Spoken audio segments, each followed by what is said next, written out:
네, 비컨 뉴스 진행하도록 하겠습니다. 이정훈 작가 모셨습니다. 어서 오세요. 안녕하세요. 자, 오늘 어떤 이야기입니까? 오늘은 강복절과 관련된 이야기인데요. 네. 오디오로 어떤 내용인지 먼저 만나보시죠.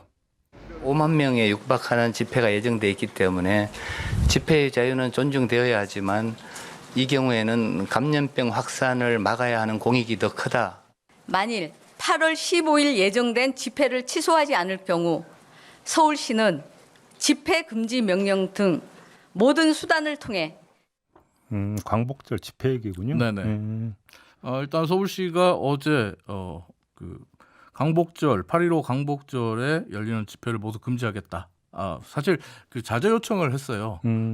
열지 말아달, 취소해달라는 취소 요청을 했었는데 이걸 지금 받아들이지 못하겠다는 분위기가 지금 나오고 있거든요. 네. 그러다 보니까 방금 들으신 대로 박유미 그 서울시 시민건강국장 같은 경우에는 집회를 취소하지 않을 경우에 서울시는 집회 금지 명령 등 모든 수단을 통해 집회를 막겠다라고 얘기를 하고 있거든요. 네. 근데 이제 이 주로 집회 취소 요청에 대해서 반발하고 있는 쪽은 보수단체들이 많은데 아니 일단 집회 신청을 낸 건 보수 진보 가리지 않고 꽤 네. 많나 보죠. 많습니다. 지금 서울시와 경찰에 따르면 지난 8월 11일 기준으로 14개 단체가 어휴. 경복궁역 인근 그리고 을지로 일대 등 서울 시내에서 강복절날 집회를 열겠다라고 신고를 했다고 하는데요. 근데 이 14개 단체 전체는 이제 다 막겠다. 서울시는 네. 이런 계획인가요? 네, 그러면? 근데 이 중에 보면 이제 보수 성향 단체가 8곳이 있고요. 네. 또 진보 성향 단체가 5곳이라고 하는데 문제는 이 14개 단체가 계획하고 있는 집회 참가 인원입니다. 네. 이 14개 단체가 밝히고 있는 예상 참가 인원을 다 더하면 4만 2천에서 5만 명이 돼요.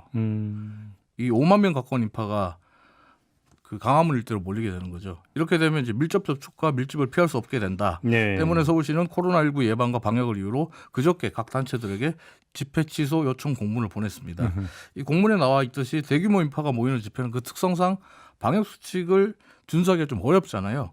그래서 감염 위험이 매우 높고 또 확진자가 발생했을 경우에 접촉자의 추적이 사실상 불가능해지기 때문에 그렇죠. 서울시에서는 집회 취소를 요청할 수밖에 없다 이런 입장입니다. 그럼 주최 쪽 반응은 어떤데요? 일단 보수성향 단체들과 진보성향 단체들의 입장이 조금 달라요.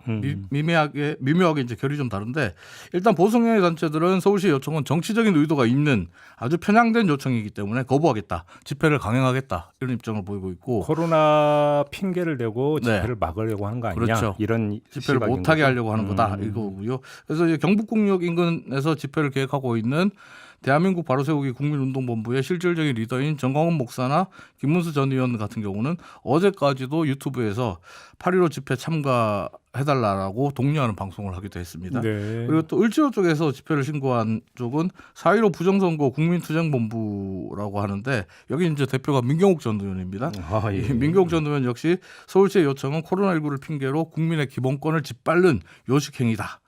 SNS와 유튜브에 이런 글들을 올리고 지금 참가해달라, 집회에 더 많은 인원이 나와달라라는 글과 방송을 지금 계속해서 반복하고 있고요. 또 우리공화당 그리고 자유연대 또 임대사업자협회를 비롯해서 정부의 부동산 정책에 반대하는 부동산 단체 등 들도 서울시 요청에 응하지 않고 집회를 강행하겠다는 뜻을 보이고 있는데 흥미로운 것은 민경욱 전 의원의 언론 인터뷰 내용을 보면 이 서울시 요청이 나온 이후에 공문을 받은 이후에 다른 단체 대표들과 회의를 했다 그래요. 네. 그리고 그 회의 결과 예정대로 준비한 행사를 진행하기로 했다. 서로 이제 교류하고 있다라는 것을 볼 수 있는 부분이고 또 실제로 어제 유튜브 방송을 보면 김문수 전 의원과 민경욱 전 의원이 같이 방송에 나와서 각자의 그 집회에 대한 설명을 합니다. 그리고 각자 다른 곳에서 집회를 열지만 참석자들이 많아지면 하나로 모일 수 있다, 하나가 될 수 있다.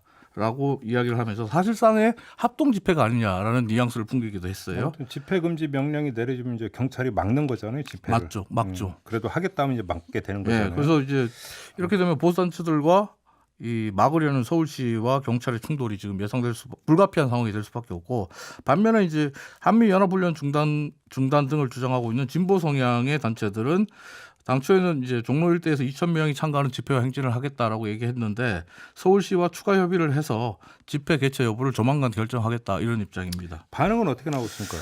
인터넷과 SNS 반응, 보수단체의 집회를 지지하는 쪽에서도 조금씩 결이 다른 반응들이 나옵니다. 네.